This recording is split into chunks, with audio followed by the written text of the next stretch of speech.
Hello guys, have you all? అందరూ బాగున్నారనేసి అనుకుంటున్నాను. బాగుండాలి కూడా. అండ్ ఈరోజు ఇంపార్టెంట్ టాపిక్ ఏదంటే, Delhi CM arrested by ED అనమాట. ఎందుకు ఈడీ వాళ్ళు ఢిల్లీ సీఎం అరవింద్ కేజ్రీవాల్ని అరెస్ట్ చేశారు అంటే, లిక్కర్ స్కామ్లో బయటపడ్డారు. లిక్కర్ స్కామ్లో తన పేరుంది కాబట్టి కేజ్రీవాల్ గారిని అరెస్ట్ చేశారు. మనం ఇంతకుముందే వింటూ ఉన్నాం చాలాసార్లు కూడా. మన X Hyderabad CM, X Telangana CM KCR గారి వాళ్ళ కూతురు కల్వకుంట్ల కవిత గారు ఈ లిక్కర్ స్కామ్లో ఉన్నట్టు తెలిసింది. ఆమెను కూడా 6 రోజుల క్రితం అరెస్ట్ చేశారు. ఆమె ఇచ్చిన సమాచార ప్రకారం ఆమ్ ఆద్మీ పార్టీకి సంబంధించిన 9 పెద్దవాళ్ళను కూడా అరెస్ట్ చేశారు ఇదివరకే. అది అందరికీ కూడా తెలిసిన విషయమే.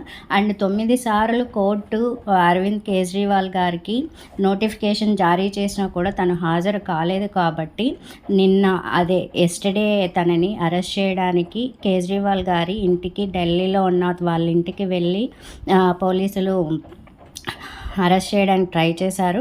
అరెస్ట్ చేసే సమయంలో కేజ్రీవాల్ గారి పార్టీకి సంబంధించిన, ఆమ్ ఆద్మీ పార్టీకి సంబంధించిన కార్యకర్తలు, పెద్దలందరూ కూడా చాలా గొడవ చేశారు కాబట్టి పోలీసులు అండ్ మిలిటరీ బలగాలని అక్కడ అరేంజ్ చేశారనమాట.